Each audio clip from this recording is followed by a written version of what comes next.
están siendo grabados, eso está bueno que sepamos para, como se dice, esta cuestión de la transparencia en los datos. Claudia, tenemos que hacerte un lugar, perdón. La mesa está grande.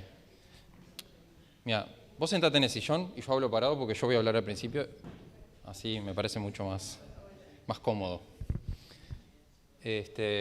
Bueno, buenas tardes a todos y todas. Mi nombre es Nicolás Iglesias y bueno, voy a estar presentando este panel y también haciendo como un poco, habitando mis múltiples identidades en este día, creo que en un nivel alto.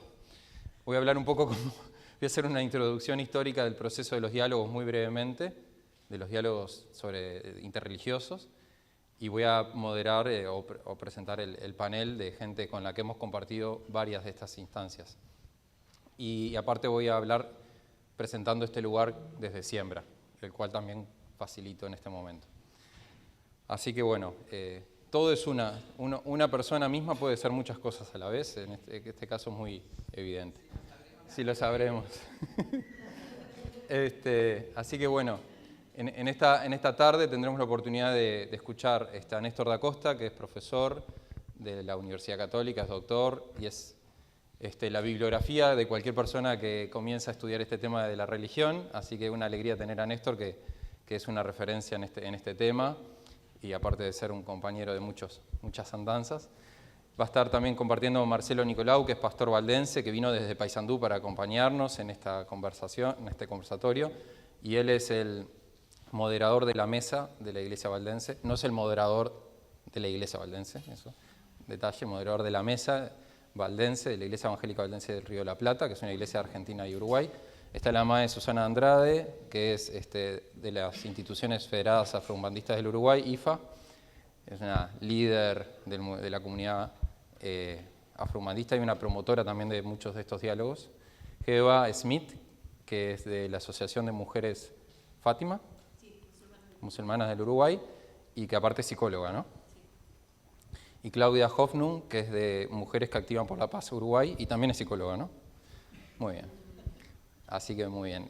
Y yo soy trabajador social, pero eso no sé si aporta tanto en este día.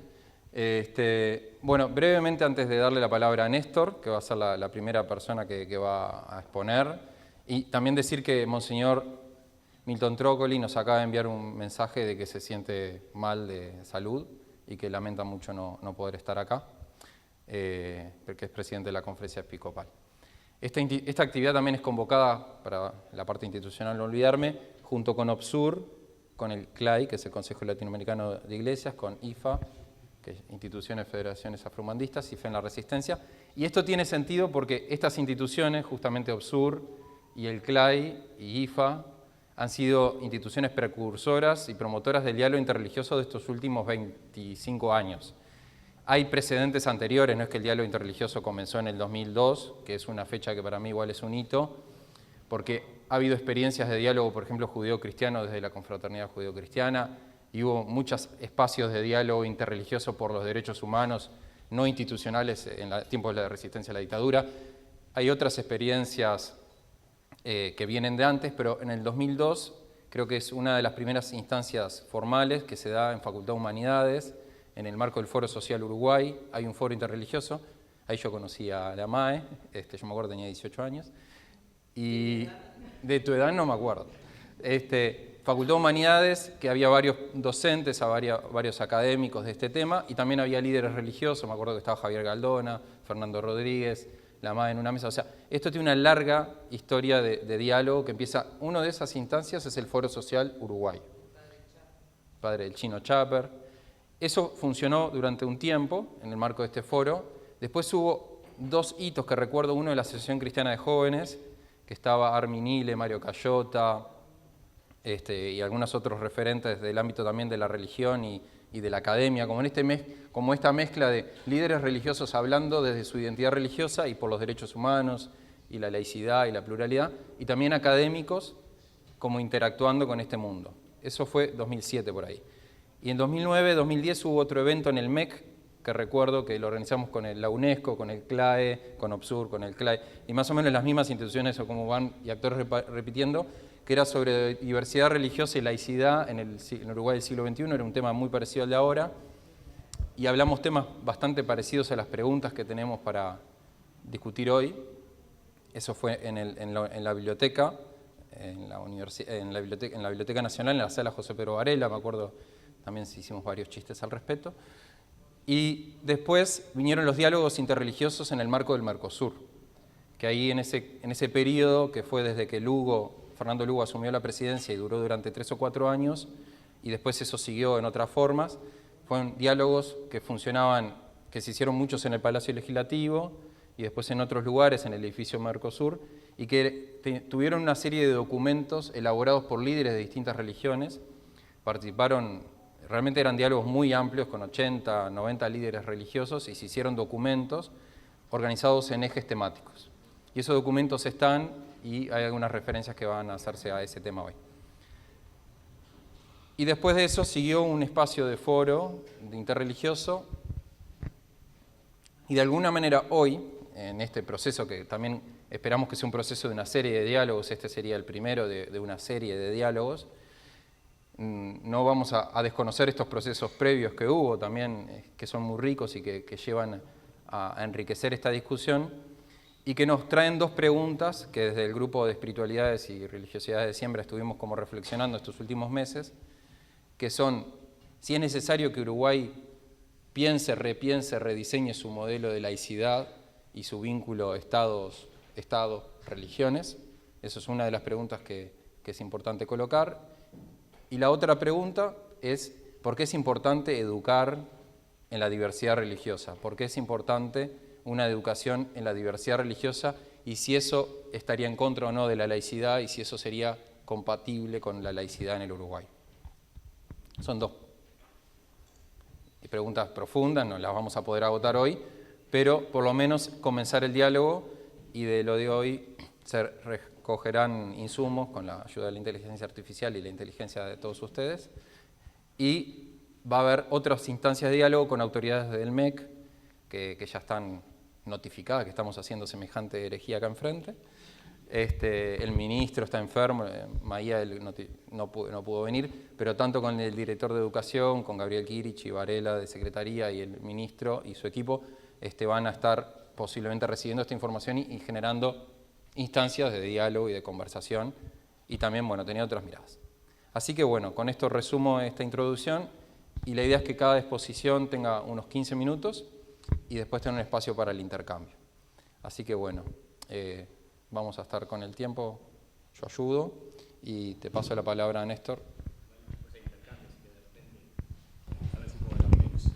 Bueno, buenas noches a todas y todos. Muchas gracias por la invitación y por el espacio de compartir y dialogar con los panelistas y con ustedes. Las temáticas estas son claves en Uruguay. Voy a empezar diciendo que qué bueno es tener un régimen de laicidad.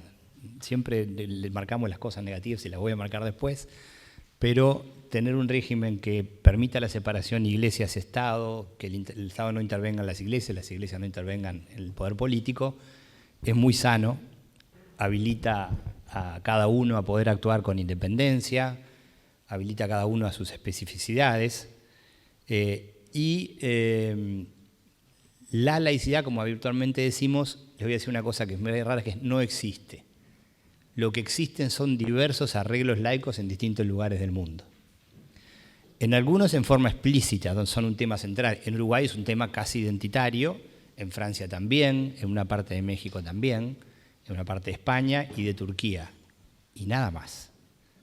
Por ejemplo, en inglés o en alemán se inventaron palabras para hablar de laicidad, pero no son palabras propias del idioma, ¿no? Es secularization o secularity o secularism, para hablar de algo que es más pegado a la secularización que a la laicidad.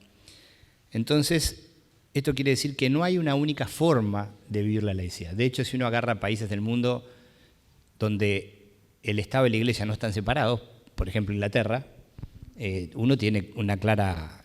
la corona es confesional, ¿no? La corona es el jefe de la Iglesia anglicana. Estamos acá justamente. Pero las decisiones políticas no se toman en función de la confesionalidad del Estado. Se toman en función de lo que los representantes del pueblo electos por votación definen. Entonces, no hay separación iglesia-estado. ¿Hay laicidad? Sí la hay. Lo que no hay es la separación formal que sí tenemos en Uruguay. Noruega es un régimen bastante similar. Iglesia nacional, financiada por el Estado. Hace poco Javier Pereira sacó una nota que la habrán visto en la diaria sobre la laicidad en Noruega, y muy interesante cómo lo refleja. Decía, por ejemplo, que fue una capilla perdida en no sé qué lugar y ahí encontró, pensaba que era un pastor o algo, no, era un funcionario público, pagado por el Estado, que cuidaba la capilla, introducía a la gente que venía, porque se veía lo religioso como parte de una tradición nacional, y por lo tanto el Estado se hacía cargo. Noruega es regulada en términos de sucesiones políticas por lo que dice la Iglesia del país. No, las decisiones políticas caminan por otro lado, por lo tanto ahí tampoco hay separación, ni privatización de lo religioso. Después vamos al otro extremo, es Estados Unidos. Aunque no nos parezca, Estados Unidos tiene separación iglesia-estado en la enmienda número 1 de la Constitución del siglo XVIII. Es muy claro que las iglesias no pueden marcarle al Estado lo que tiene que hacer. Lo que también tiene Estados Unidos, que nosotros no tenemos, es lo religioso en lo público. Admite lo religioso en lo público como un comportamiento normal y nosotros no lo admitimos en Uruguay como un comportamiento normal. ¿Tiene laicidad Estados Unidos? Sí, otro modelo, distinto al nuestro. El nuestro se parece mucho al francés y en algunos casos es más radical que el francés. Somos una especie de... No es casual, ¿no? Nuestro país se fundó queriendo ser Francia. Los que tenemos cierta edad estuvimos obligados a estudiar 4 años de francés en el liceo, ni inglés ni otros idiomas. Hay palabras que nos han quedado del francés, bachillerato, etcétera, que vienen de una idea de construcción de futuro, que el futuro era una mezcla entre Francia y el sistema de votación suizo, ¿no? de asambleas permanentes que podían votar. Entonces, nuestra cultura está muy ligada al formato más radical francés de la laicidad. ¿Qué es, en definitiva, esto de la laicidad? Un acuerdo para la convivencia. Es un acuerdo que nos damos para poder convivir aquellos que tenemos formas de entender la verdad de forma distinta, o las verdades de forma distinta. Aquellos que pensamos distinto en muchos temas, pero fundamentalmente en temas religiosos, creamos o no creamos, seamos de una iglesia o no, etcétera. Hay que hacer un acuerdo que establezca que el Estado es libre de actuar según su propio saber y entender, y los representantes del pueblo y las iglesias y los grupos religiosos acuerdan su propia especificidad.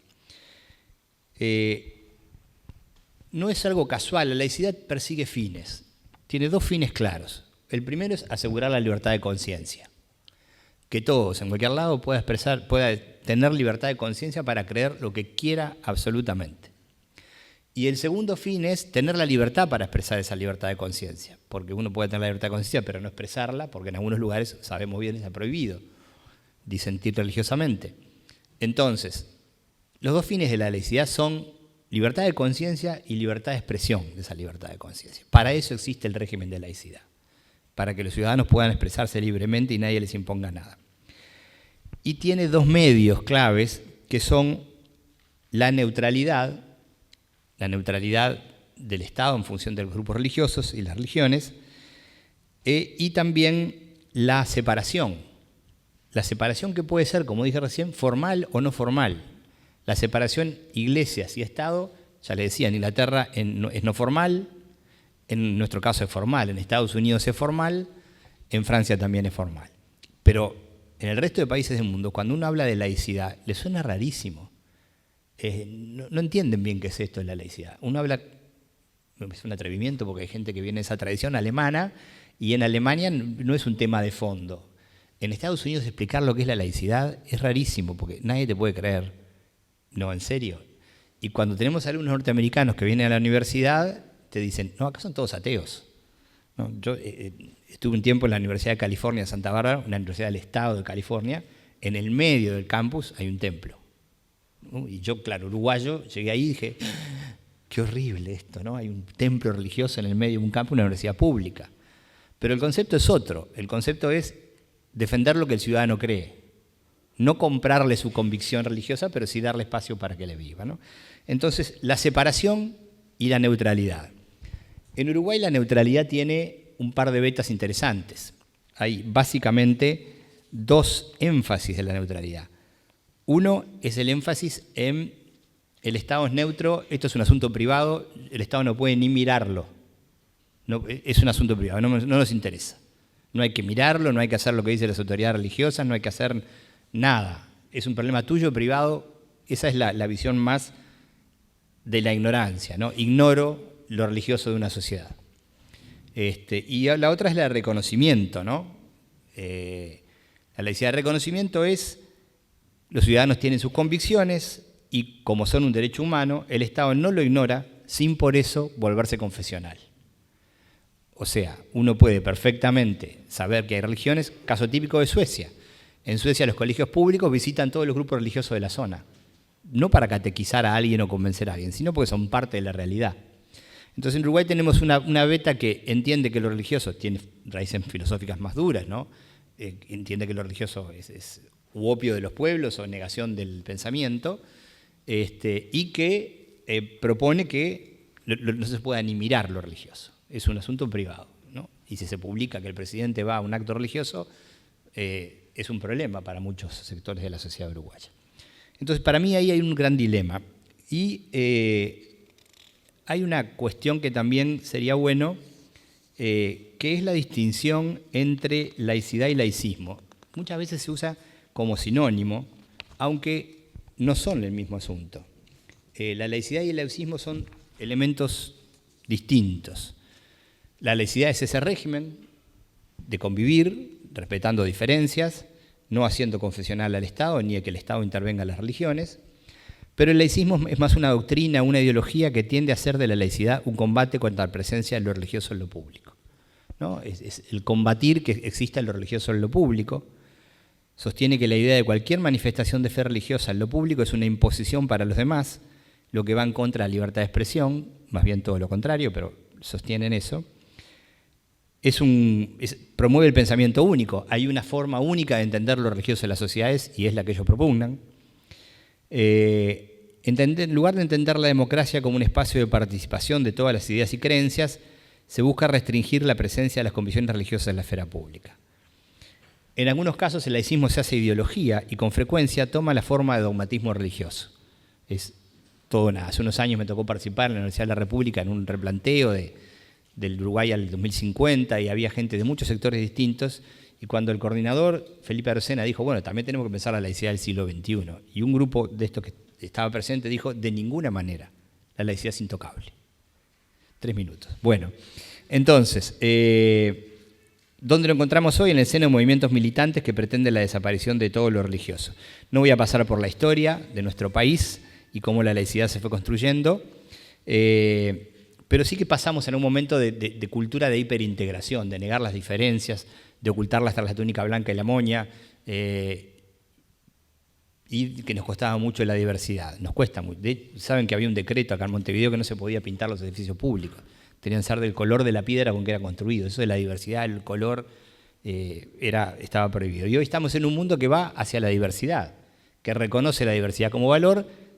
Hay una declaración universal de la diversidad cultural de la UNESCO que Uruguay firmó, y que la diversidad religiosa y la diversidad cultural no va en contra de ningún reconocimiento de la laicidad. Va en contra de aquellos que entienden que lo religioso debe salir de la esfera pública. Pero la diversidad religiosa, en definitiva, como toda diversidad, como dice la Declaración Universal, es un valor que nos hace más personas. Somos ciudadanos no contra aquellos que creemos que hay que dejarlo en la puerta de las instituciones. Somos ciudadanos con aquello que creemos. Y en la medida que un Estado asume el rol de reconocer las diferencias, de protegerlas, en sentido de que todos sabemos que el artículo 18 de la Declaración Universal de Derechos Humanos establece que la religión es un derecho humano, como cualquier otro, y por lo tanto ahí hay una beta donde nosotros no hemos trabajado mucho y la sociedad uruguaya no ha ignorado, ha ignorado. Entonces creo que estamos en un momento donde la diversidad es un valor creciente, en otros aspectos de la vida es respetada, hay leyes para promover la equidad al respecto. En este aspecto en Uruguay no se toca bajo ese modelo que se mezcla entre laicidad y laicismo, y dejo por acá para cumplir con los 15 y que puedan seguir los compañeros.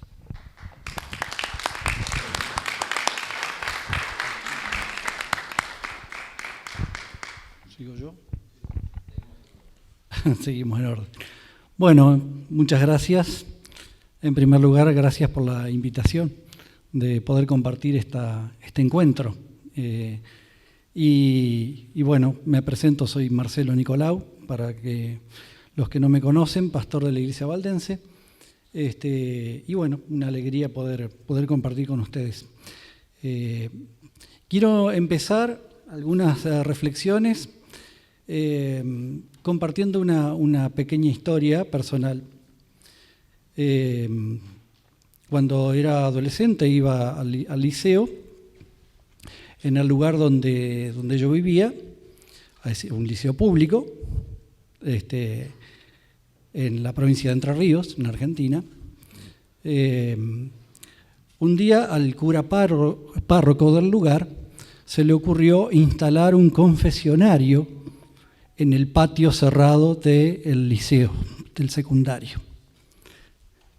¿Ustedes se imaginan eso en Uruguay? Imposible. Bueno, obviamente eso generó mucho malestar en las familias de quienes no éramos católicos romanos. También generó que a nivel del profesorado del colegio se interpretara inmediatamente, se hiciera la asociación directa entre la fervorosa fe de los alumnos que corrían al confesionario y la falta de estudio. Bueno, más allá de eso, cuando Nicolás me invitó para esta charla, me vino a la mente ese recuerdo personal. Y bueno, hace 25 años que vivo en Uruguay, casi la mitad de la vida, y yo digo, eso en Uruguay es algo que es impensable. Y eso que en Argentina, en teoría, la educación, hay una ley de fines del siglo XIX que dice que la educación es laica, gratuita y obligatoria, igual que aquí. Pero hay una diferencia. El Estado, por el artículo 2 de la Constitución, el Estado es confesional. El Estado argentino sostiene a la Iglesia Católica Romana. Entonces hay una tensión allí que, bueno, se va salvando de maneras diversas de acuerdo a la actividad y a la actitud de la propia gente, ¿no? Porque así como en el caso de mi experiencia, un grupo de padres se puso y trabajó para que eso cesara, en otros lados sigue sin que pase absolutamente nada, ¿no? Bueno, y traía esto al recuerdo porque realmente coincido totalmente con lo que Néstor ha dicho. La experiencia de la laicidad en Uruguay es algo, en primer lugar, bastante extraño, bastante escaso a nivel del mundo. Y yo pensaba también a nivel de la historia, la laicidad es algo muy nuevo, ¿no? En la historia. O sea, tenemos que pensar de la Revolución Francesa para acá.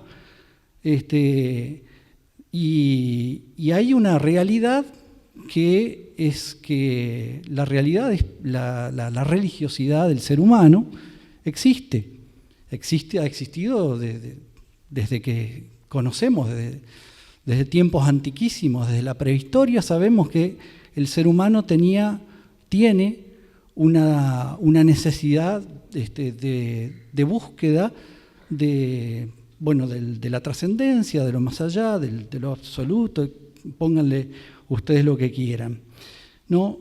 Y eso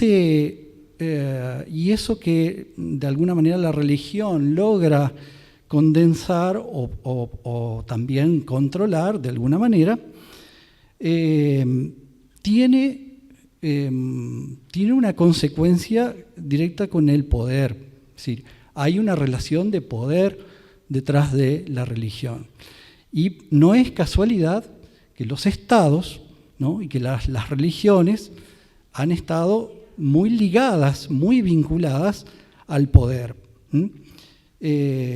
Las religiones tienen esa ligazón histórica, sobre todo las religiones mayoritarias, con el poder, por el acceso simbólico a lo sagrado, todo lo que significa el control de la conciencia de los individuos, y también la legitimación, ¿no? Del poder. Qué sé yo, en pueblos originarios es muy común ver una cierta convivencia y cierto equilibrio entre el cacique y el chamán, ¿no? Las familias nobles en la Edad Media lo tenían bien clarito, ¿no? El hijo mayor iba a ser el que heredara, ¿no?, la tierra, tendría el poder económico. Otro de los hijos tenía que ser militar para participar desde allí, desde el poder militar. Y otro de los hijos tenía que ser sacerdote. Es decir, la trilogía del poder, ¿no?, la economía, la religión y las armas, ¿no?, ha sido una constante histórica que ha durado, con sus enormes variantes, pero ha durado siglos, ¿no? Y si hablamos de laicidad, tenemos que hablar de apenas 200 años o un poquito más en la historia, que en la historia de la humanidad es muy poquito tiempo. Obviamente como protestante, esto es, y eso es lo que lo quiero decir y no me quiero olvidar, bien lo dijo Néstor también, no es una cuestión tampoco de catolicismo o protestantismo, porque, digamos, la religión ha estado vinculada con el poder siempre, en muchísimos, prácticamente en todas las formas. Nosotros, digamos, desde la tradición y de la historia valdense, hemos sido particularmente, nosotros usamos la palabra anticonstantiniano, es decir, nos hemos negado siempre a la relación entre el Estado y la Iglesia, aludiendo, ¿no?, a Constantino, el emperador romano, que fue el primero que legalizó de alguna manera el cristianismo, siglo IV, y luego el emperador Teodosio, un poco más adelante, la hace la religión oficial del Imperio Romano. Siempre hemos tenido esa actitud contraria, ¿no?, como hemos tenido y han tenido muchas de las minorías a lo largo de la historia. Y alguien podría decir, no sin cierta razón, que esa actitud anticonstantiniana y de cercanía histórica, podríamos decir, con el laicismo, es casi que el privilegio de las minorías. De alguna manera es un poco así. Pero bueno, yo también me alegro de que el Uruguay sea como es y de que el Uruguay sea laico, porque yo entiendo que la laicidad, ¿no?, sin entrar en el laicismo, que comparto también esa diferencia, la laicidad es como una vacuna social, yo diría una vacuna social contra el dogma, contra el pensamiento único, contra las verdades absolutas, contra la imposición de las verdades absolutas y, peor aún, contra la persecución de quienes no comparten las verdades absolutas, ¿no? Es como un convenio, una vacuna social, una protección social, justamente para que pueda haber verdadera libertad, ¿no? Y se pueda, bueno, cada uno expresar con libertad, ¿no? Hay muchas cosas que obviamente han tenido consecuencias y la experiencia del Uruguay, creo que en ese sentido nos habla bastante de eso. Néstor lo dijo también, hay como una negación histórica a veces, o un posicionamiento de negar directamente la religión o de ver la religión como una cuestión directamente negativa.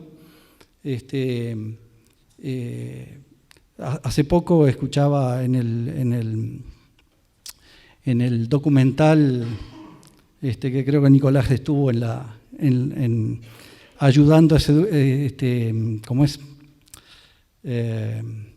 Apocalipsis, exactamente. Lo escuchaba al presidente Lula diciendo, ¿no? Uno de los pecados de la izquierda ha sido justamente negar la importancia que para el ser humano tiene la religión. Ahora bien, ¿cómo vemos, un poco yendo a las preguntas que Nicolás compartía? Y discúlpenme, yo no tengo idea del horario, así que me cortan. Me acordé, yo creo que, digamos, la postura uruguaya, bien vinculada, como bien dijo Néstor, a la tradición francesa, digamos que intenta imponer una normativa de parte del Estado, un control de parte del Estado sobre las religiones, de alguna manera ha tenido, me parece, como algunas consecuencias que hay que interpretarlas, digamos, como producto de la época también, de la época en que se generaron todas esas cosas, ¿no? Siglo XIX, principios del siglo XX. Hace unos cuantos años ya, un antropólogo brasileño, Carlos Rodríguez Brandão, que estudió mucho todo el tema de las religiones, las diferencias entre las religiones y la interacción con la sociedad, decía una cosa que para mí me resultó muy interesante, hablando justamente del proceso de secularización, ¿no? Todo el final del siglo XIX, principio del siglo XX, de alguna manera todo esto que llevó a la separación de las iglesias del Estado, la laicidad de los estados, en aquellos donde eso se pudo hacer como Uruguay, llevó a que, digamos, hubiera como una especie de avance de lo secular sobre lo religioso. Y ya en los años 80, fines de los 80, él decía, pareciera como que el mundo, como que la historia social del mundo como que lo sagrado se venga, entre comillas, de lo profano, y así como lo profano invadió lo sagrado, ahora lo sagrado invade terrenos que eran reservados exclusivamente a lo profano. Y bueno, si uno ve el siglo XXI en el que vivimos, creo que eso es una realidad que la podemos ver en cuanto al surgimiento o a la fuerza que tienen algunas actitudes y algún fortalecimiento, podríamos decir incluso, de lo que es el pensamiento teocrático, ¿no? Que otra vez es una realidad que no es denominacional, no es o católica o protestante, o no, es algo que atraviesa a todas, o puede atravesar a todas las religiones. Y en ese sentido me parece que estamos en una época donde tenemos que justamente valorar la laicidad y los logros y las virtudes y ventajas que tiene, especialmente para las minorías, pero para todos como sociedad que busca convivir en paz, que tiene la laicidad. Y por otro lado, observo que en los últimos años o en los últimos tiempos, me parece, en mi percepción muy personal, ha habido como un corrimiento en cuanto al concepto de lo laico o de la laicidad, la palabra laicidad, y se ha como corrido el sentido hacia casi como si fuera una cuestión de asepsia ideológica, ¿no? Y de hecho se ha usado, no hace tanto tiempo, el tema de la laicidad casi como excusa o como herramienta para persecución sindical, ¿no? Y eso es una novedad, me parece. Es una novedad y ya es algo que me parece que hay que tener en cuenta, ¿no? Finalmente, digo, como pregunta, creo que tenemos una situación, una sociedad que claramente tiene un discurso de lo laico bien consolidado, pero yo no sé si, digamos, a nivel subterráneo, si a nivel, digamos, no en la formalidad, sino por la vía de los hechos, no hay ciertos corrimientos también, cierto relajamiento por parte del Estado, por un lado, y cierta agresividad también de algunas religiones en busca de tener un mayor protagonismo político, social, como para pensarlo. Pero bueno, hasta por ahí y gracias por la invitación.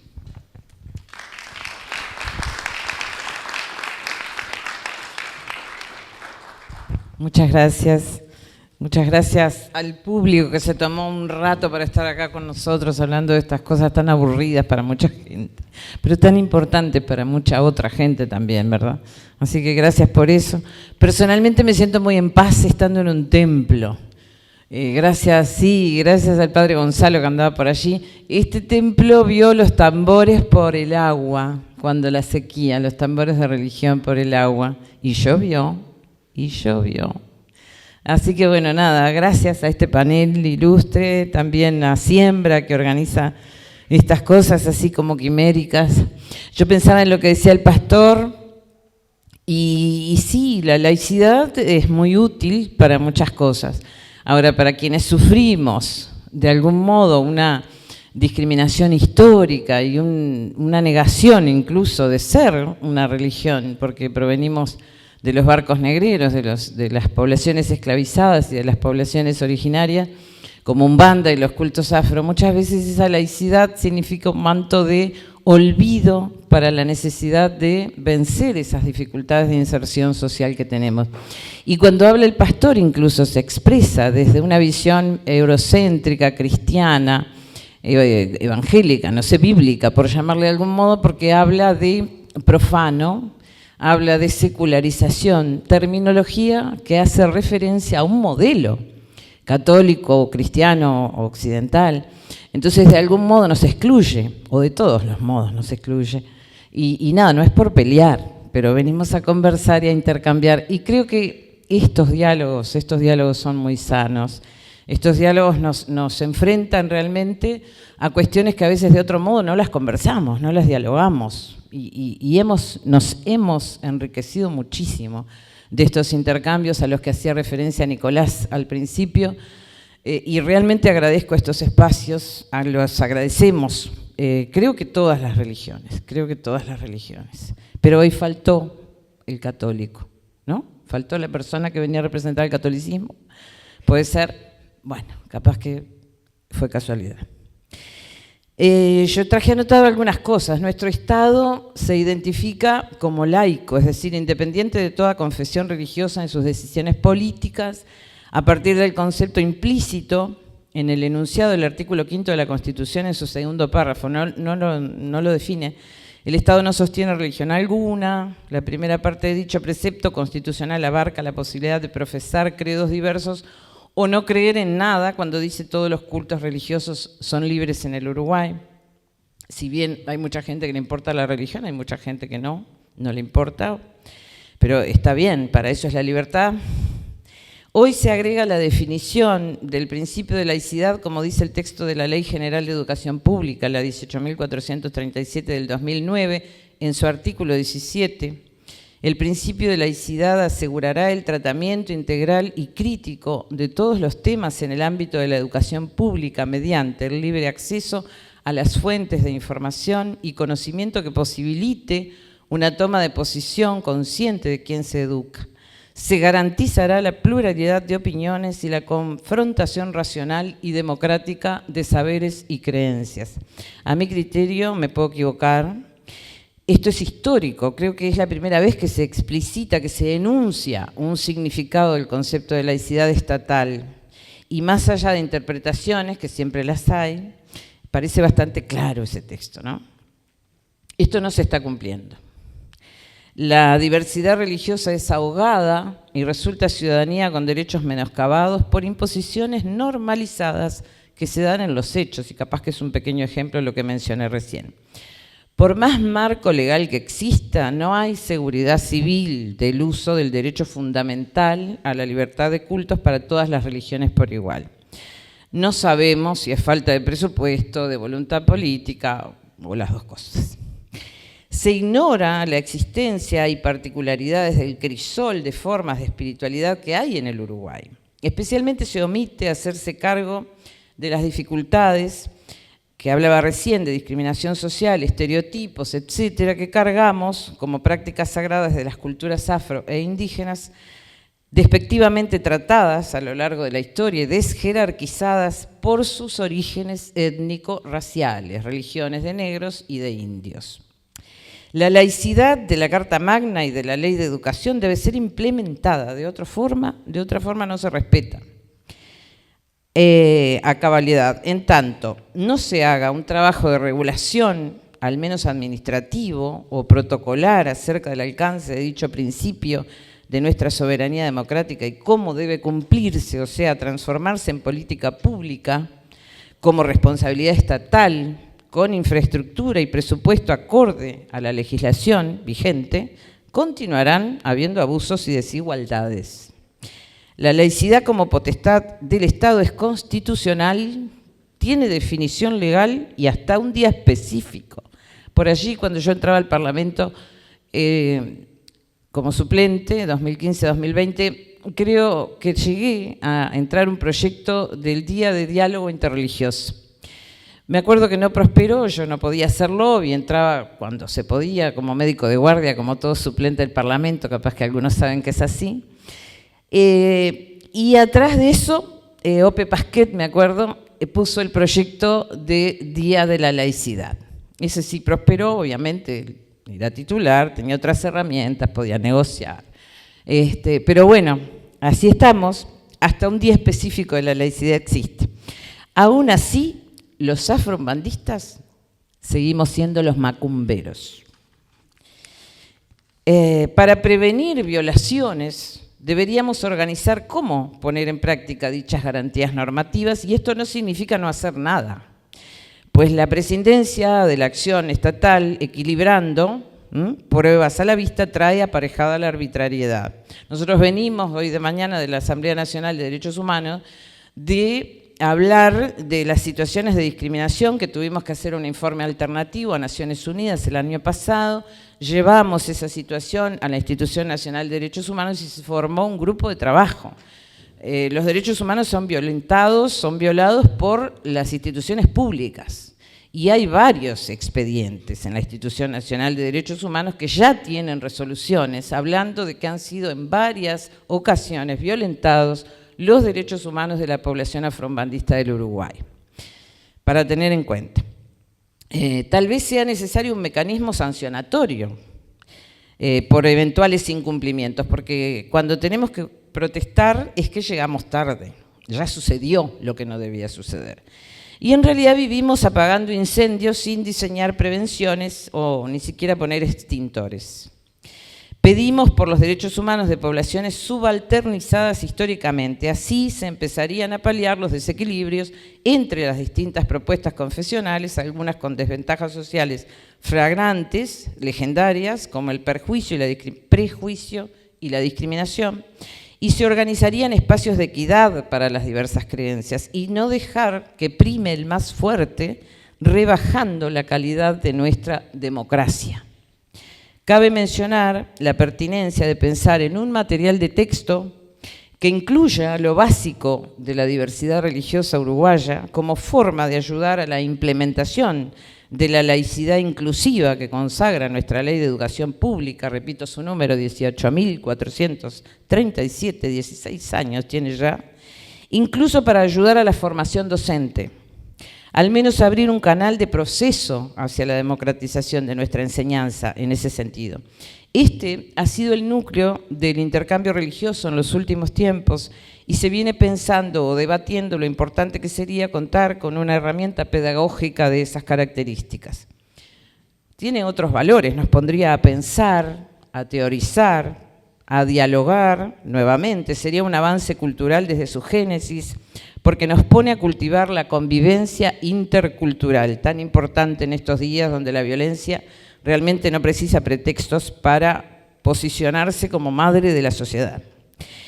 Y para nosotros, no digo que sea el remedio ideal para la problemática que sufrimos los cultos afro en Uruguay, pero al menos existiría una mirada institucional hacia nuestra comunidad religiosa, partiendo de la base de que cultos afro es cultura afro, y de allí surgen todos los estigmas y se prolonga el racismo religioso más allá, incluso del color de la piel de sus profesantes. Nos daría la oportunidad de fortalecer el diálogo interreligioso y con las autoridades competentes en este sentido. Pensar en criterios comunes a la hora de realizar ese texto, contestarnos preguntas que nos acerquen a una reseña sobre la diversidad religiosa presente en la sociedad uruguaya, un intercambio que seguramente nos haría bien como ciudadanía que colabora con la democracia, que es proactiva con su democracia. Quiero recordar y termino que aún no hemos logrado, por ejemplo, que se nos cuente, que se nos mida como población religiosa del Uruguay. Y lo que no se mide no existe en términos de aplicación de políticas públicas. Hablo de los censos. Lo hemos pedido incluso desde el diálogo interreligioso. Muchos de los que están acá lo saben. Así que todas esas garantías tan hermosamente anunciadas son para nosotros letra muerta.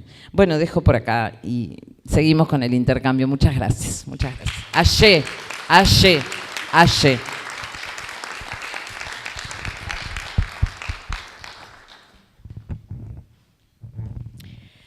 Bueno, primero, muchas gracias a Nicolás por la invitación. La verdad es que ya no sé qué más decir, porque han dicho casi todo y todo perfecto. Bueno, hablar de laicidad en Uruguay tiene para mí dos puntos. Primero, mucha historia a veces que me falta, porque no me crié en Uruguay, me crié en Argentina. Compartí con... entonces compartí, cuando comentaste justamente el tema del confesionario, yo me acordaba que ponían el póster de la Virgen de Luján y abajo ponían, ¿querés catequesis tal día, tal otra? Acércate a tu parroquia. Y yo veía a todas mis amigas que decían, vamos a la parroquia, vamos a la parroquia. No, yo no voy, pero bueno, sucede eso, ¿no? Pero cuando vine a Uruguay me sucedió todo lo contrario. Quizás me pasó de pensar, como el profesor comentaba, con ese estudiante americano, que son todos ateos. Mejor ni digo nada. El primer día de clase me acuerdo que una docente de sociología dijo, bueno, sí, porque acá los que tienen religión, bueno, empezó a criticar y dice, son aliens. Uy, dije, yo me voy a empezar a mirar porque digo, soy alien. Y eso, ¿no? ¿Cómo está impregnado muchas veces el concepto de laicismo y de laicidad que se entremezclan en la práctica, y en la práctica docente lo podemos ver. Me encantó todo lo positivo que le viste y que le vieron los dos, ¿no? Al tema de la laicidad, y quizás no me lo hubiera puesto a pensar desde ese punto de vista. Pero también me pongo a pensar en esto que dice que la laicidad viene como a garantizar la libertad religiosa, como decía Susana recién. Y yo me lo cuestiono, me pregunto, ¿realmente viene a garantizarnos la libertad religiosa? Yo me recuerdo siendo estudiante en la universidad, cuando decidí ponerme el pañuelo, enseguida fue agredida por una docente. Y todas mis compañeras me decían, ¿te das cuenta que a la única que le grita y le habla mal es a vos? Y es a partir de que te pusiste el pañuelo. Entonces, me vi en la disyuntiva de decir, ¿Me quiero recibir? ¿Quiero terminar la carrera de una? ¿O quiero luchar por mis derechos? En ese momento, sinceramente, dije, bueno, voy a tomar el camino medio. Me voy a poner un gorro abajo del pañuelo, cuando entro a la facultad me quito y quedo con un gorro. O sea, el gorro nadie lo cuestiona. Eso por un lado, ¿no? Pensar también, y justo hace un rato antes estaba hablando con una persona y le decía, fíjate vos que está siempre el discurso de que somos un país de inmigrantes. Nuestros abuelos vinieron en el barco. No todos son bienvenidos a Uruguay. Pero yo les quiero tratar de hacer como la prueba de que se pongan un pañuelo siendo mujeres y vistiendo islámicamente en la calle, a ver si sienten, o en las instituciones públicas, a ver si sienten la misma inclusión, a ver si te dicen, welcome Uruguay, te dicen, volvete a tu país, sos libre, ¿por qué estás vestida así? Está el cuestionamiento. Y el cuestionamiento muchas veces que conlleva a la violencia en el discurso también. Entonces, yo no sé si la laicidad me garantiza a mí mi libertad religiosa. También pensándolo cuando llegaron los primeros sirios a Uruguay y llegaron las primeras adolescentes y niñas que usaban pañuelo a los centros educativos. Y me acuerdo Sanguinetti que salió a decir, no, están violentando la laicidad de Uruguay, se tienen que quitar eso de la cabeza.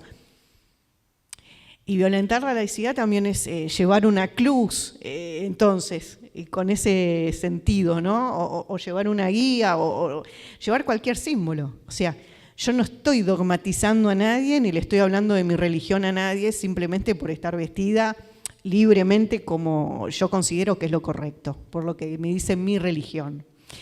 Entonces, me quedo pensando en esas cosas, ¿no? En Uruguay antes había casos muy esporádicos en donde sí, mujeres de la comunidad musulmana tenían hijas y también en colegios privados les dijeron que, bueno, no trabajaron el tema del bullying, los otros niños empezaron a molestarlas, entonces la mamá me dice, la voy a quitar de este colegio. Le digo, no la quité de este colegio, porque le estamos enseñando también a huir siempre de la situación. Habla con la directora del colegio. Estas cosas no pueden suceder. También los niños replican muchas veces lo que escuchan en casa. Entonces, hagan una reunión, trabajen el tema en el colegio para que eso se pueda solucionar y esa niña no se sienta mal. Finalmente, bueno, esa niña después se fue a vivir al extranjero, ¿no? Y es lo que sucede muchas veces. Las familias deciden irse al extranjero porque dicen, bueno, no están entendiendo que es parte de la libertad nuestra religiosa vestirnos así, o decidimos, o nuestras niñas también piden usar el pañuelo. En mi caso, mis hijas son muy pequeñas, todavía no están en edad de usar el pañuelo, pero a veces me dicen, ay mamá, ¿puedo salir al supermercado con el pañuelo? Bueno, si vos querés, podés hacerlo, ¿no? Y la gente, claro, obvio, todas las miradas a la niña, mirá qué horrible esa mujer que está obligando a las niñas a ponerse el pañuelo, ¿no? Y es esto que decía Susana, mientras no trabajemos en los ambientes públicos, en los ambientes privados, el tema de la diversidad religiosa en Uruguay, el tema de lo religioso, van a seguir reproduciéndose estereotipos, prejuicios, discriminación. Vamos a seguir en este espiral dando vueltas, en donde no estamos incluyendo al otro. También, obviamente, esto que decían los profesores, ¿no? Que el modelo de la laicidad busca garantizar la convivencia pacífica y el respeto a la diversidad, relegando lo religioso al ámbito privado.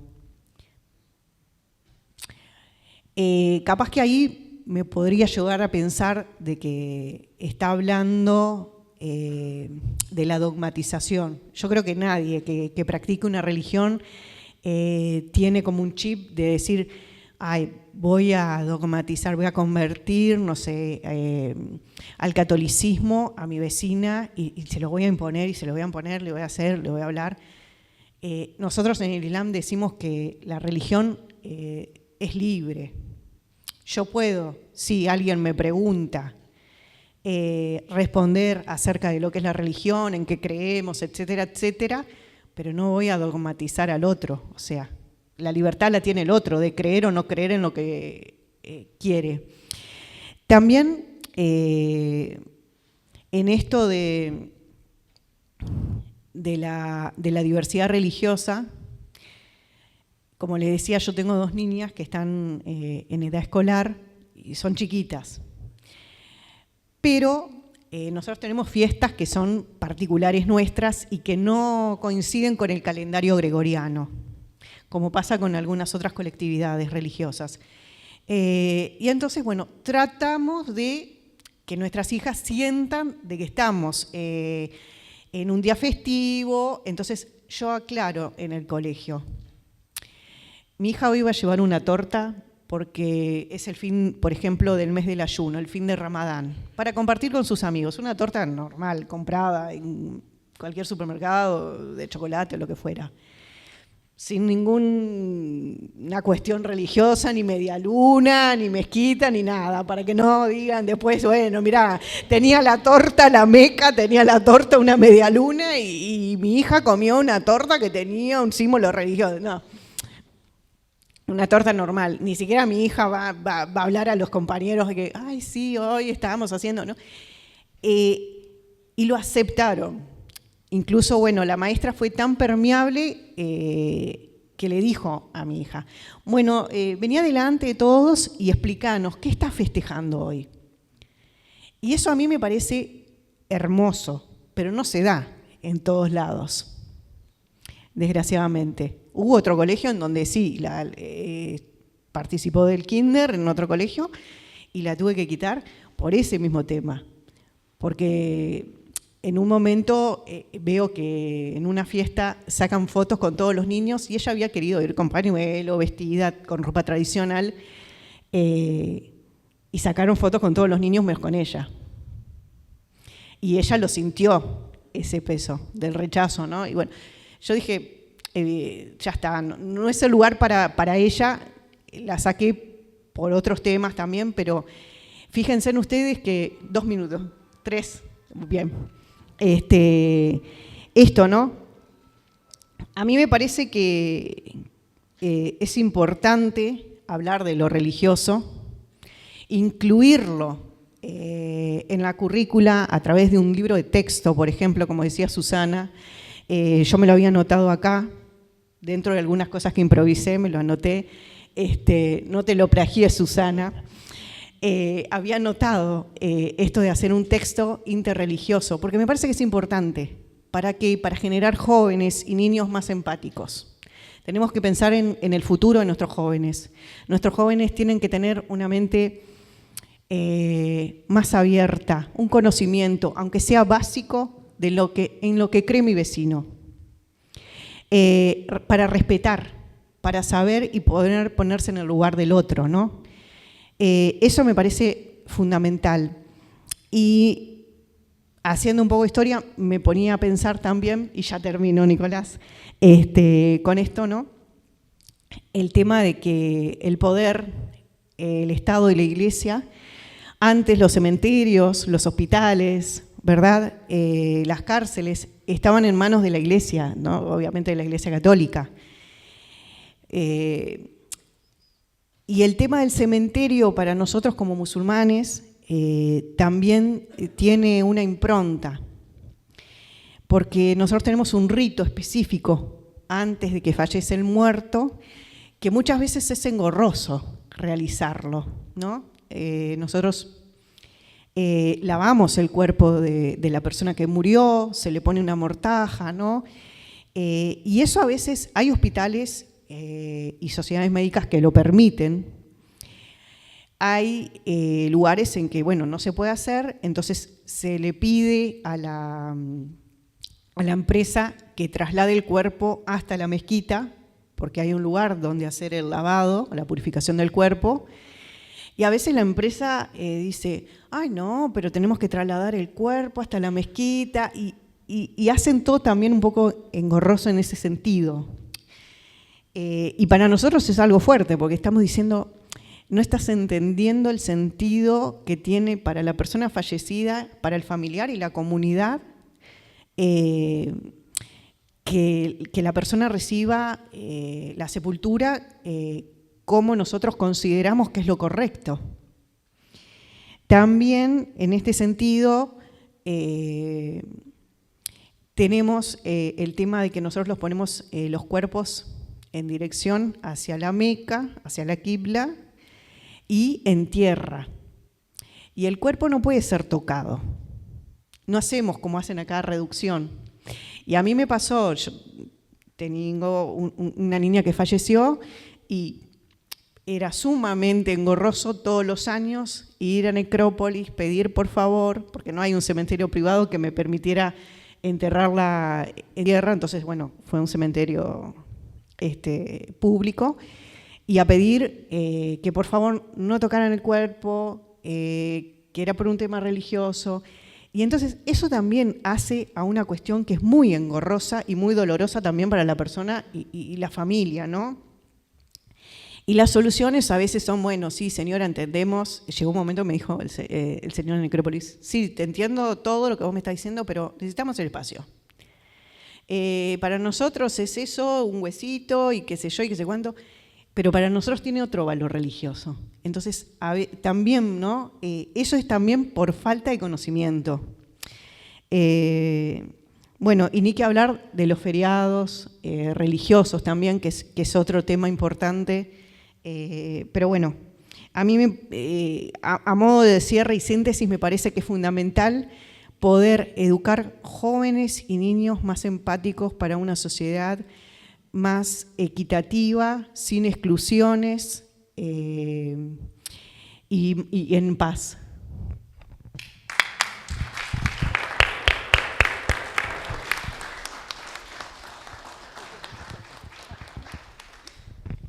Bueno, me toca una muy difícil ahora.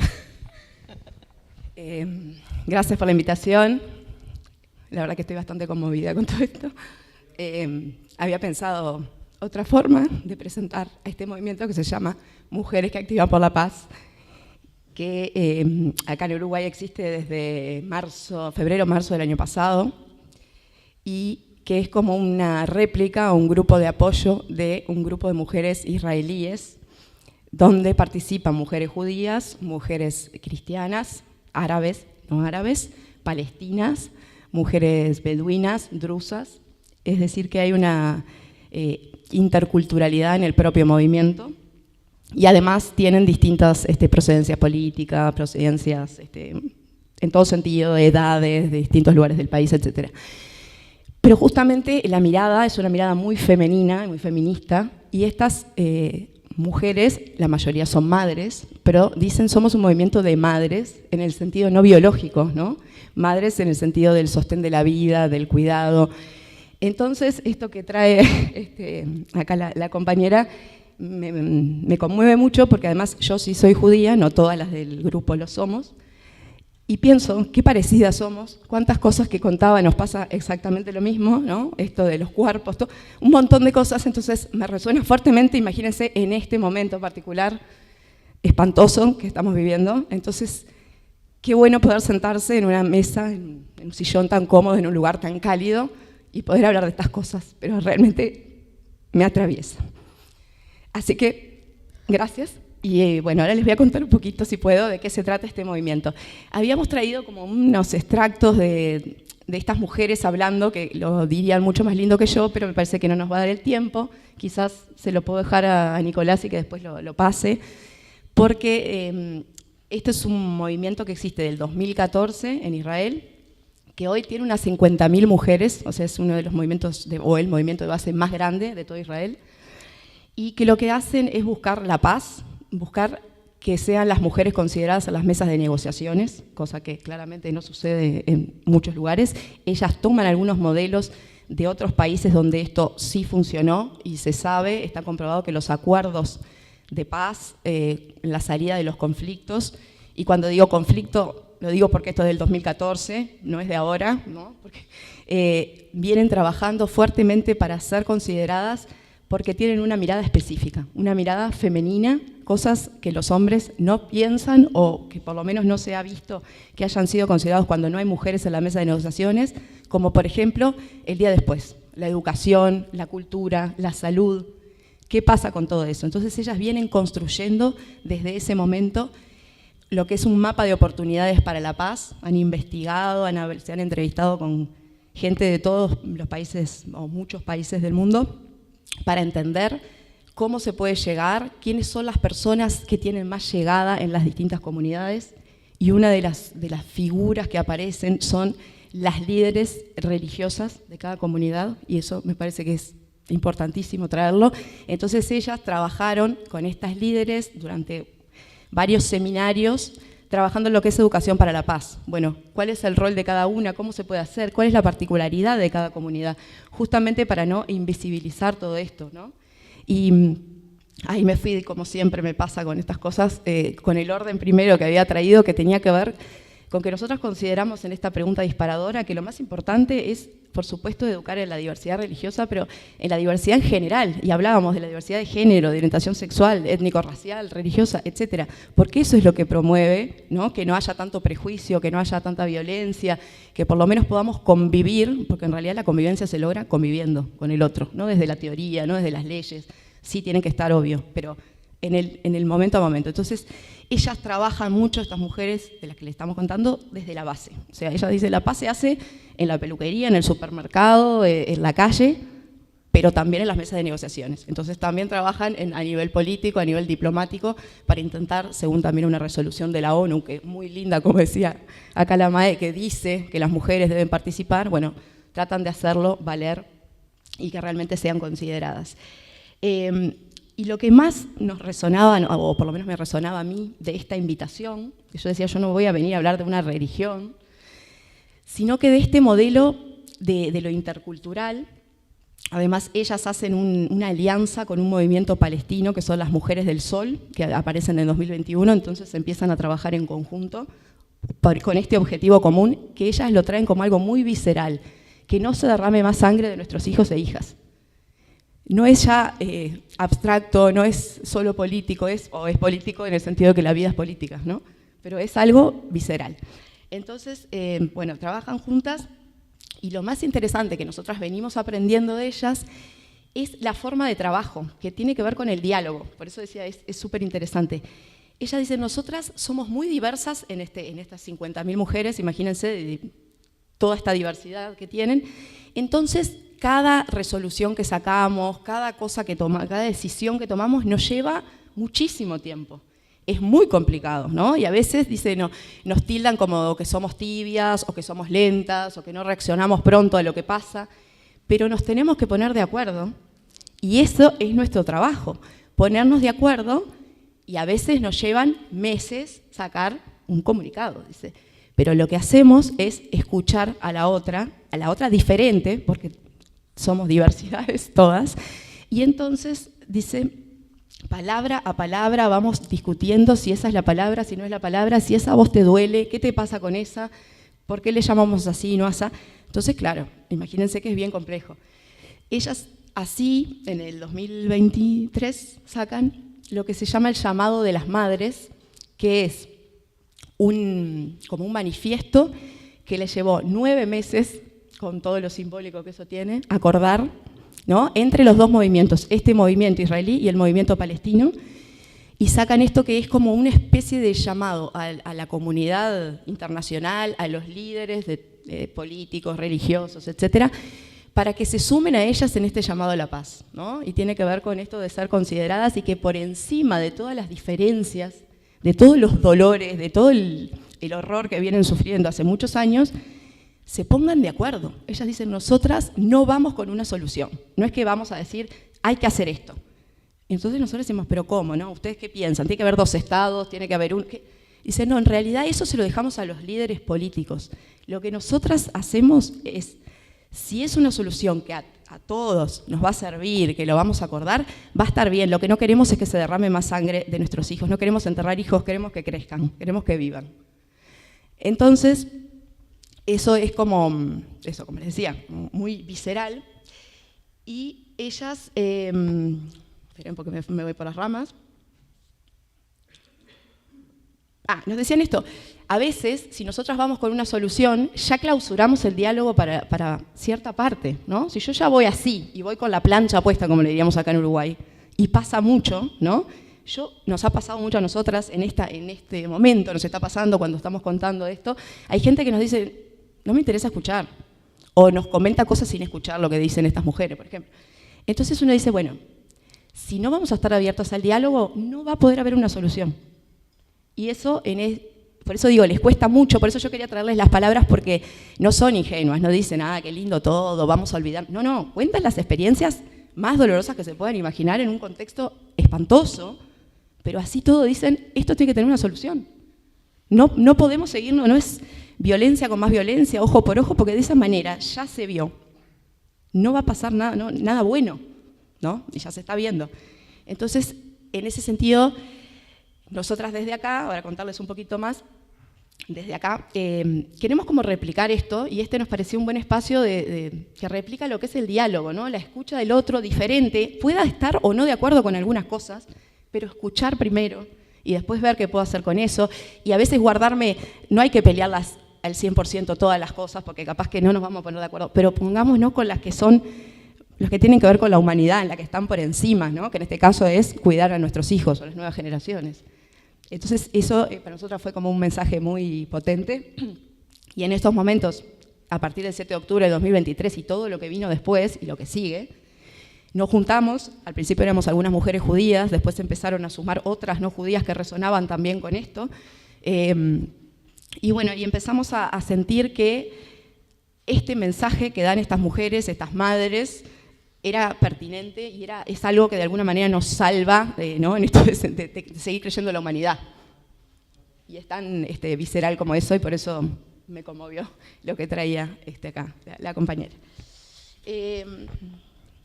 Bueno, quizás, no sé cómo estoy de tiempo, ¿bien? 5, porque capaz que me gustaría que pudieran escuchar unos pedacitos. ¿Podemos, Nicolás, o te complico la vida? Porque en realidad mi presentación, como vieron, cambió todo, era centrarnos en las palabras de ellas. Pero capaz que si nos quedan un ratito, prefiero hacer eso y ya invitarlos, mientras tanto, a firmar, quien quiera, obviamente, a leer, pero el llamado de las madres, porque ellas lo que quieren es llegar a 6 millones de personas, por lo menos, que firmen este llamado como un acto simbólico de apoyo. Lo firmó mucha gente renombrada, como el Papa Francisco, como algunos políticos, pero también les interesa que la gente de a pie, la sociedad civil y sobre todo las mujeres también, podamos apoyarlas. Así que bueno, después ahora les vamos a dejar un QR para que quien quiera lo pueda hacer. Y bueno, a ver si podemos ver algún pedacito de ellas que me parece que hablan mucho mejor que todo esto que les dije yo.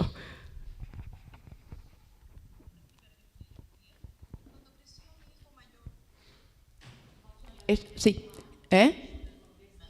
Sí, perdón. Esta fue una actividad que hicimos hace 2 semanas en el Palacio Legislativo, en el Salón de los Pasos Perdidos, donde vinieron 3 de ellas, una mujer palestina, que es ella, Rim, y 2 mujeres israelíes, una que es árabe israelí cristiana y una que es judía, y cada una habló, mostró su punto de vista. Ellas trabajan juntas en esto, hicieron el llamado en conjunto, y bueno, tuvimos el placer de escucharlas, el placer y el dolor, todo a la vez, de escucharlas, de verlas, y fue muy, muy interesante con 600 personas ahí en el Palacio Legislativo.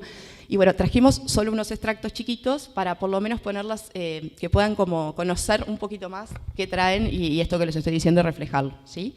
La primera que van a ver es Rim, que es árabe palestina, que vive en Cisjordania.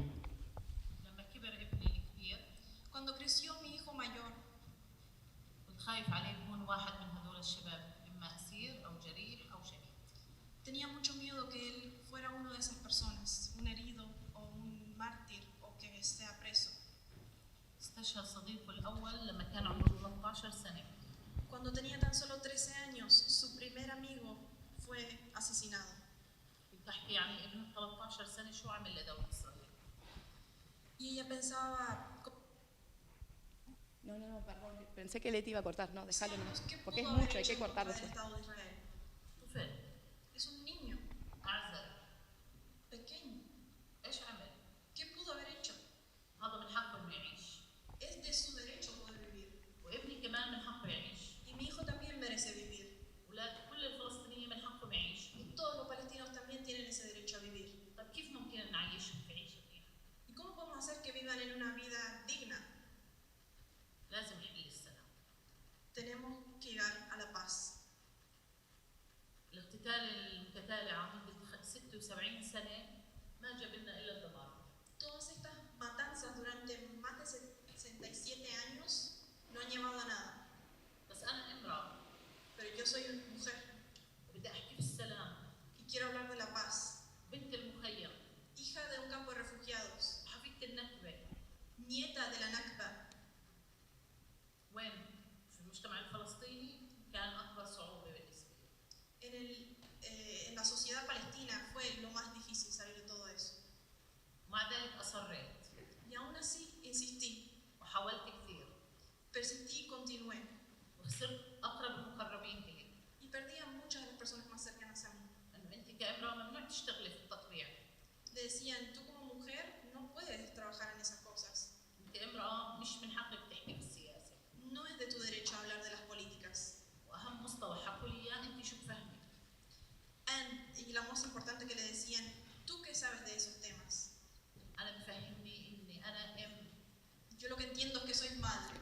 Cortalo ahí, Nicolás, por favor. Después sigue, si los podemos dejar, pero estamos cortitos de tiempo. La próxima disertante en realidad no la vamos a pasar, lo que ella hace es contar esto que yo les dije del llamado de las madres, y lo que dice de interesante es que cuando tienen mucho conflicto entre ellas, cuando están en los peores momentos, vuelven a ese llamado, ¿no? Vuelven como al centro y al proceso de elaboración, y de esa manera, bueno, como que se reconcilian y vuelven a entender en dónde estaban, ¿no? Y luego, capaz que son los últimos minutitos. La tercera, que es la que vamos a ver, es una árabe israelí cristiana. Ella no, un poquito más para adelante. A ver ahí. Iam. A ver. Ahí va a entrar. Ahí empezar y es cortito. Y terminamos. ¿Aló?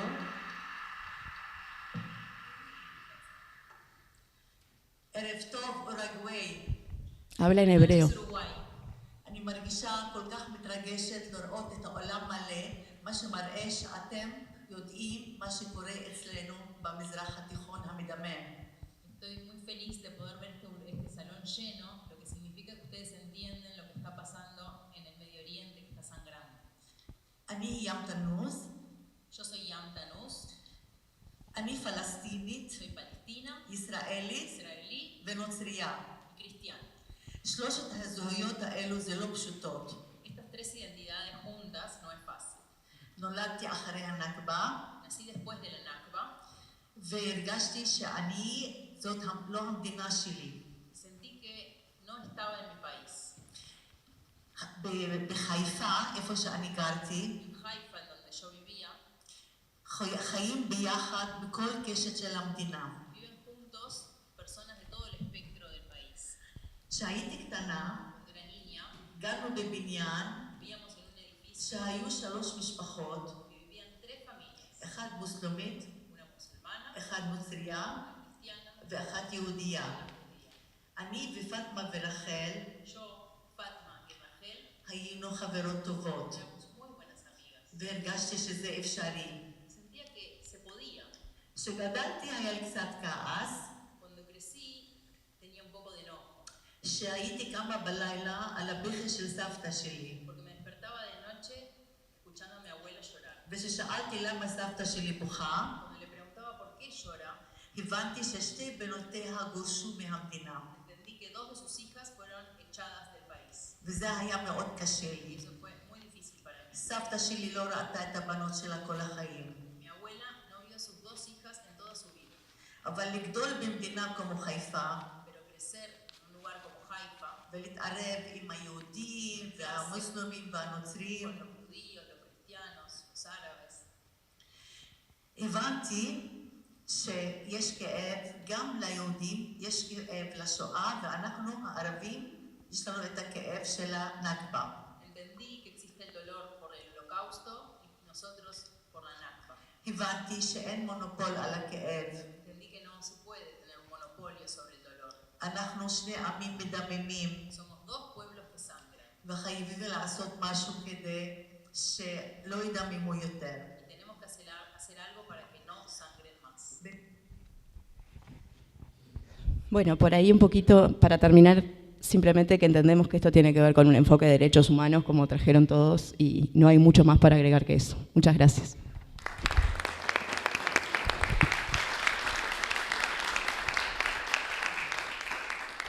Bien, bueno, después de todas estas presentaciones tan movilizadoras y reflexivas, está el espacio para conversar, para generar preguntas. Pueden ser preguntas generales o preguntas particulares y hacemos circular la palabra. Los que quieran hablar, preguntar.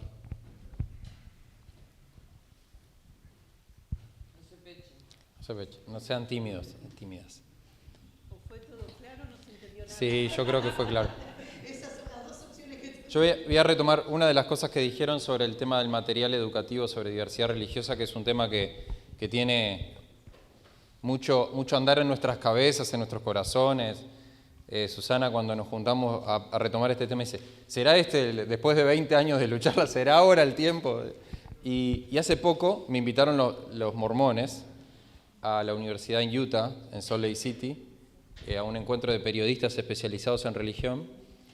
Y bueno, los mormones tienen en su tradición y su narrativa esa cuestión de haber sido un grupo perseguido por los protestantes, ¿no? O sea, por muchas razones, que no vamos a entrar ahora en tema.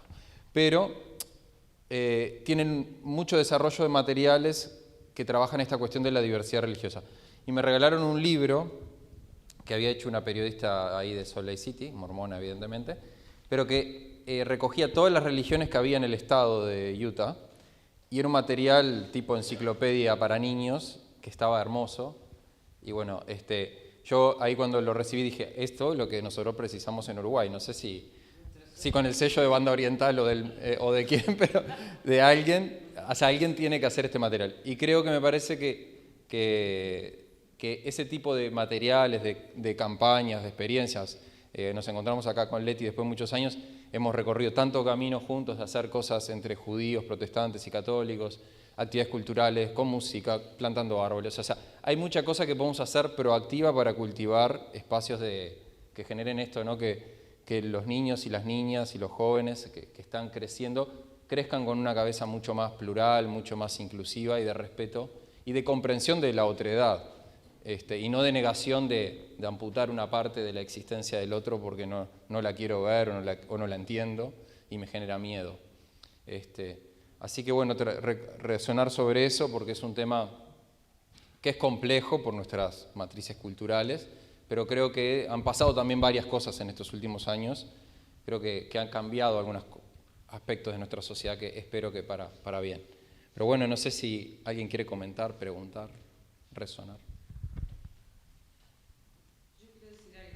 Con respecto a lo que decía, ¿cómo es tu nombre? Claudia, que me parece muy interesante. Cuando los diálogos interreligiosos, todos ellos, nos tocaba en las resoluciones finales o cuando se hacía el foro, integrando todos los talleres, teníamos que hacer un ejercicio muy interesante que era cuando, si hablábamos, no sé, de violencia de género o de embarazo adolescente o del tema social que fuere, y teníamos que emitir nuestro pensamiento desde la religiosidad o desde la espiritualidad, teníamos un ejercicio muy interesante que era cómo nos expresábamos en tantos seres espirituales o comunidades espirituales y religiosas. Porque, por ejemplo, los budistas, no quiero entrar en detalles, pero no tienen una figura de Dios, por ejemplo. Es así, ¿verdad, Néstor? Entonces no podíamos decir la palabra Dios. O sea, teníamos que ver de qué forma nos expresábamos, y me lo hiciste recordar con lo que decías que demoran las mujeres en sacar comunicados mucho tiempo. Bueno, no teníamos tanto tiempo, pero era muy conmovedor tener que ponerse en el lugar de las otras, de los otros, de los otros, para expresar esa definición final o esa solución que entendíamos que podía tener desde el punto de vista espiritual ese problema, o al menos la visión que teníamos nosotros en ese momento, que podía ser un aporte a ese problema social, expresarlo desde esa interreligiosidad tan compleja, pero tan enriquecedora en términos de pensar en la otra edad, de cómo no debo herir al otro, a la otra, o cómo haya términos que de algún modo nos incluyan. Y es difícil, pero es un ejercicio sumamente sano, porque nos pone justamente en esos otros zapatos que no es tan fácil a veces hacerlo. Pero me lo trajiste a la memoria y lo quería expresar porque me parece un ejercicio sumamente sano, más allá de que lo que dijésemos al final fuera algo, bueno, lo consensuábamos y demás, pero esa parte me parecía sumamente enriquecedora de todos los diálogos interreligiosos y lo quería recordar. Gracias, Nicolás. Yo creo que se mencionó al pasar que muchas cosas, algo está cambiando. Sí, las sociedades se mueven, aunque como dice un amigo mío, cuando llegue el fin del mundo, ojalá que me encuentre en Uruguay, porque todo llega 20 años más tarde, al ritmo uruguayo, al ritmo lento, pero muchas cosas están cambiando, han cambiado. Entre las cosas que comentábamos con una amiga más o menos de mi edad, que cuando ella estaba en la escuela pública y tomó la comunión católica, llevó las estampitas para darle a sus amigos en la escuela y la maestra se las rompió y las tiró a la basura porque era violar la laicidad, ¿no? Eso no pasa de la misma forma hoy, hay otros tipos de búsquedas espirituales que van por fuera de las instituciones tradicionales también. El mundo se está moviendo y creo que a nivel macro y político y de la disputa ideológica por la hegemonía cultural en Uruguay, todavía hay un sector muy fuerte que defiende esas formas de segregar, en definitiva, aunque no lo vean así. Pero hay cosas que van cambiando. Ustedes habrán visto que los adventistas finalmente lograron que se les respete el día sagrado para no tener exámenes en la Universidad de la República, pese a que toda la Universidad de la República se opuso y apeló 2 veces. No habrá cambiado la universidad, pero de los hechos se logró un gran avance, que era gente que, como decían por ahí, se han tenido que ir a estudiar a Buenos Aires porque acá no le respetaban el día sagrado. El año pasado o el otro fracasó un proyecto de ley de días religiosos, feriados, que no fueran los cristianos, que no tienen nombre cristiano en Uruguay, es la fecha. Fracasó porque todavía hay sectores que ven esto como un gran problema, como a quién sí, a quién no. Con Susana participamos en una mesa redonda en el Palacio Legislativo, donde estaba Olesker, que es judío de origen, y él decía, bueno, yo cuando fui a la escuela me embromé, los días sagrados nuestros tenía que ir a la escuela igual, ¿no? Pero, y bueno, ¿y por qué no? Tendríamos que contarlos, saber quiénes son, dónde están. Pero como dice también Susana, fuimos al censo, hablamos con total fracaso. Pero de todas formas hay cosas que van cambiando, más subrepticiamente, menos en el nivel de decisión política y más en el nivel de decisión cotidiana de la vida de la gente, ¿no? Vamos a hacer propaganda del libro, ya que estamos. Es un libro viejo ya, es del 2008, es la guía de la Universidad Religiosa de Montevideo, donde hay descriptas lo más asépticamente posible 58 experiencias religiosas distintas de Montevideo. Y en aquel momento eran más de 100, solo que la editorial me dijo hasta 58. No me da más, hasta tantas páginas, después no te puedo publicar. Y creo que hay que avanzar en el camino de poner de relieve la diversidad religiosa. Creo que la única vez que vi un spot de la Intendencia de Montevideo que decía Montevideo Diversidad Religiosa fue cuando la pandemia, que con los cultos afro se acordó una estrategia determinada y hubo un spot, que yo lo paso a mis alumnos, que al final decía Montevideo Diversidad Religiosa. Fue todo lo que hubo. Pero bueno, creo que en la vida de los hechos la diversidad se impone. Habrá que seguir haciendo esfuerzos. Lo de tener materiales educativos es buenísimo. Lo de convencer a gente sensible a nivel político también. La realidad es que el fenómeno religioso viene. El director del British Museum sacó un libro que dice que tiene detectado hace 40.000 años el fenómeno religioso en la humanidad. Viene hace tiempo, cambia, se manifiesta de una forma, de otra, con otras lógicas, ritos, cultos, etc. Es un fenómeno que está a lo largo de la historia de la humanidad acompañándonos y el 90% de la humanidad cree en alguna forma de trascendencia. Por lo tanto, tarde o temprano, esta isla lenta, donde todo llega 20 años más tarde, irá también incorporando novedades, pero no van a caer del cielo, van a tener que ser promovidas por grupos distintos que se muevan, coaliguen, etc. ¿Está Tomás? ¿Quiere la palabra? Buenas noches. No, lo mío es un comentario, voy a hacer trampa a la parte de preguntas, pero como estuvimos ahí con Nico y algunos más dialogando en llegar a esta actividad, me parecía importante como hacer un par de apreciaciones hacia dónde queríamos ir también. Capaz que Nico lo pensaba decir y te estoy robando el lugar, pero porque en realidad esta actividad surge de la idea de empezar a discutir cuál es el espacio, ¿no? Dentro de las críticas que son comunes a la cuestión de la laicidad, cuál es el espacio de lo interreligioso dentro del Estado uruguayo, ¿no? Y lo que encontramos es que no hay ninguno.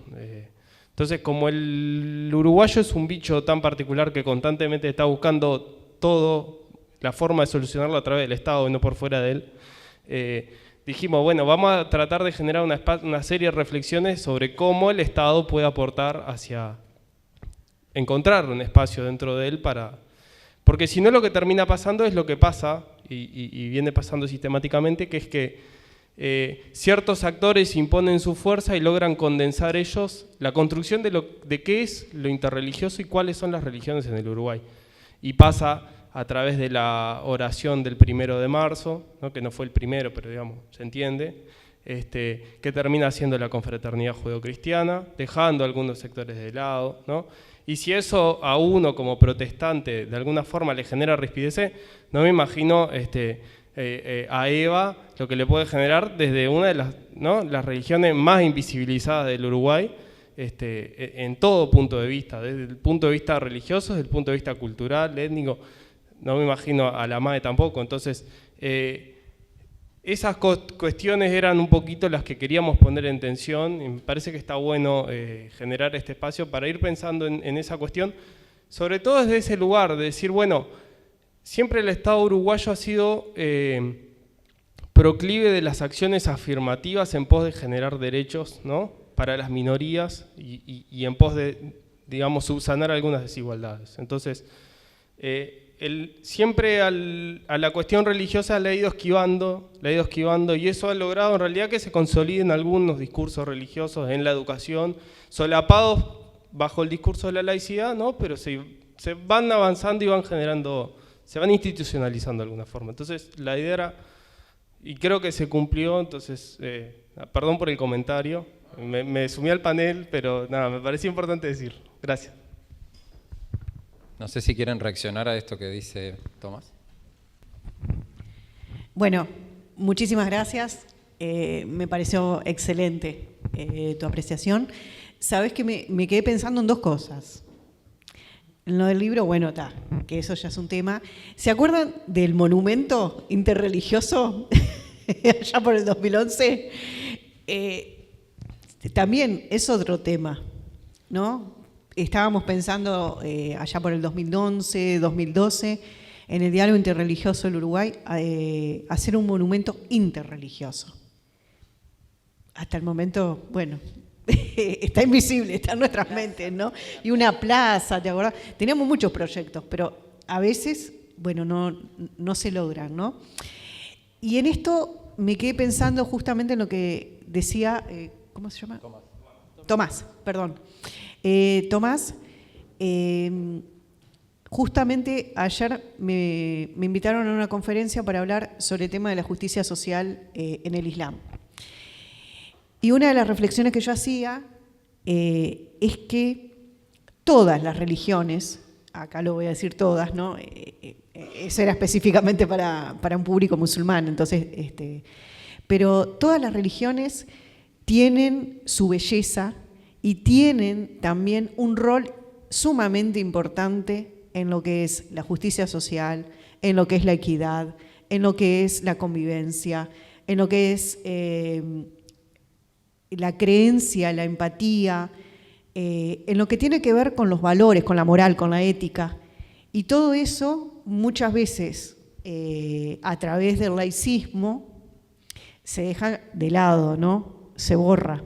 Porque las religiones no tienen nada que aportar a la sociedad, dicen. Y al contrario, yo creo que cada uno de nosotros tenemos como ese rol que es sumamente importante y es tratar de, en tu comunidad, en tu trabajo, no sé, en tu centro educativo, en donde fuera, no dogmatizar, pero sí poner tu impronta para tratar de construir una sociedad más justa. Muchas gracias, Eva.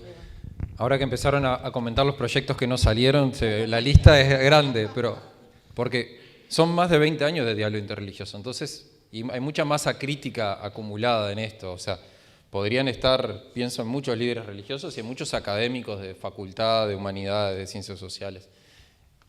Sí, la palabra. Buenas noches, May. Bueno, May Estela de Oyún. Me encantó todo lo rico que aportaron, toda la presentación. Me quedé colgada ahí con los monumentos, que siempre son más de discordia que de acuerdo. Yo pertenezco a la red de mujeres religiosas de tradiciones de matriz africana. Y al pasar por ahí, me voy al 2 de febrero, por ejemplo, ¿no? Que es una de las celebraciones, yo diría que más importante en lo que es toda la región, no solamente acá en Montevideo, Uruguay. Y todo lo que mueve desde la raíz, desde la matriz, desde la afrorreligiosidad, el 2 de febrero. Y yo me atrevería a decir, como muchos lo pensamos, pero nadie lo dice, no solamente los afrorreligiosos vamos a la playa a llevarle flores a la Virgen, a la Maya Manjá. No solamente los afrorreligiosos vamos a prenderle una velita o vamos a cantar, otros van a aplaudir, van a escuchar, van a ver. Eso es de alguna forma tener un intercambio religioso, porque no todos los que van y participan son afrorreligiosos. No sé si se entiende el concepto. Entonces, hay que cultivar la afrorreligiosidad. Tiene que ser y tiene que formar parte de la cultura. La religión es cultura en cualquiera de sus ámbitos, no solamente desde la católica hasta la musulmana, los afrorreligiosos, los afroindígenas, los judíos.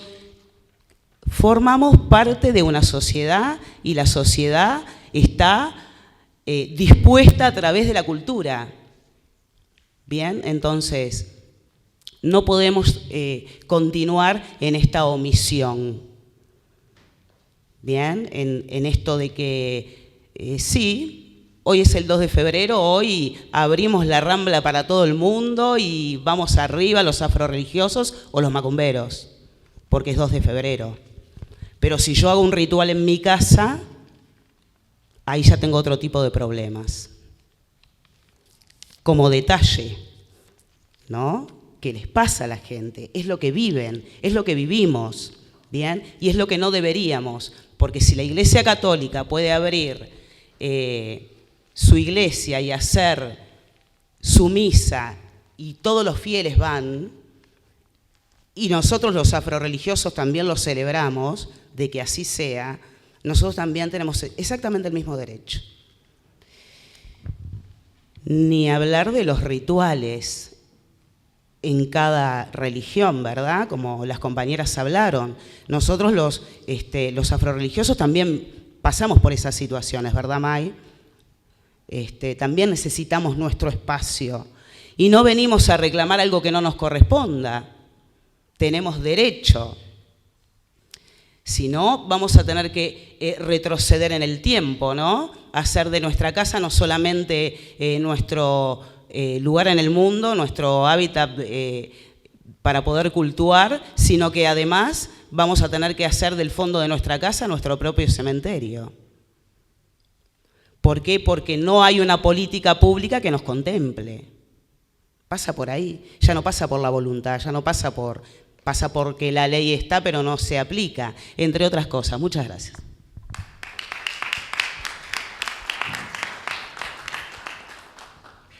Gracias, Mae. Es solamente un segundo. Sí. No, sin micrófono. Si Néstor puede traer un libro del 2008, yo puedo traer uno del 2022. Estamos con los libros, ¿eh? Pero se lo quiero obsequiar. Está a la venta en Mercado Libre, en Amazon, en Papacito y en alguna otra librería por ahí. Pero este se lo quiero obsequiar a Claudia. Muchas gracias. Para ti. Bueno. No es un manual de brujería. La brulla. Si te agarra... Bueno, quedan muchos temas planteados en el tintero y voy a tirar algunas ideas de lo que creo que se viene. En el grupo de espiritualidad y religión estamos trabajando, está también el padre Gonzalo Soria, que estaba recién, la Mae Clara Villalba de OBSUR, estuvo también Pablo Bonavía acompañándonos en la preparación, Darío Barolín, Tomás, algunos de los temas que tenemos que creemos que van a construir la agenda. Recién se fue Valentina Piquinela, que es una abogada que trabaja, dentista, que trabaja estos temas también. Secretaría de culto. Sí, no, ¿por qué? Ahora que está el Ministerio de Justicia, me da que en algunos países va ahí. Secretaría de culto, interlocución Estado y religión. Religión y trabajo social, que salió con este tema del rol de las religiones en las cuestiones sociales, en su diversa forma. Ana Juanche, que es la directora de cárceles, planteaba en el grupo también de Siembra, qué importante sería pensar sobre este rol que tienen las religiones en las cárceles, que son, dicho por el Estado, la presencia de la sociedad civil más activa adentro de un espacio olvidado, como que como sociedad uruguaya nos es más fácil mirar para el costado porque no está en el cotidiano. Hay muchos temas que se van cruzando en este eje de religiosidad, espiritualidad, derechos humanos y Estado. Y retomo también de lo que dijo Néstor, que 2 años perdimos lo del censo, pero bueno, apuntaremos para el próximo censo, con más tiempo. Hay otros temas que están ahí, que están en la cuestión de la visibilidad y en el diálogo Estado y diversidad religiosa. Y lo que decía Tomás también, que es como el origen de la preocupación, es que si no tomamos acciones proactivas que visibilicen la diversidad religiosa y que el Estado se vincule pluralmente con la diversidad religiosa, lo que pasa es que quedan excluidos los de siempre, o excluidas las de siempre, principalmente. Entonces, para ser conscientes de que si no reproducimos la hegemonía del patriarcado y la occidental judeocristiana de determinado tipo, tenemos que tener acciones positivas. Yo a veces me acuerdo cuando salió la ley sobre matrimonio igualitario, y dije, bueno, ahora que todos estamos de acuerdo con la diversidad sexual, a ver si empezamos a hablar de la diversidad religiosa. Medio como haciendo la provocación, y bueno, así que bueno, salir del closet, nada. Como está bueno discutir estas cuestiones de la visibilidad. Muchas gracias por su tiempo, y bueno, desde Siembra ya les invito a la próxima, a aviso parroquial ya que estamos. El 9 de septiembre va a estar Lilia Solano, que es una activista militante colombiana. Ella fue viceministra de Desarrollo Social de Petro, pero aparte editó un libro de Franz Hinkelamer, que es un teólogo de la liberación, que se llama Economía para la Vida. Entonces va a estar Lilia Solano acá compartiendo en Siembra, va a estar Alejandro Casas, que es un profesor de trabajo social, y va a estar Camilo Álvarez en una mesa sobre economía para la vida y la discusión sobre la economía, desde una perspectiva de los no economicistas, vamos a decir, economía para no economistas, como decían en facultad. El 9 a las 6 de la tarde. Así que bueno, queda pasado ese chivo y bueno, muchas gracias por su tiempo.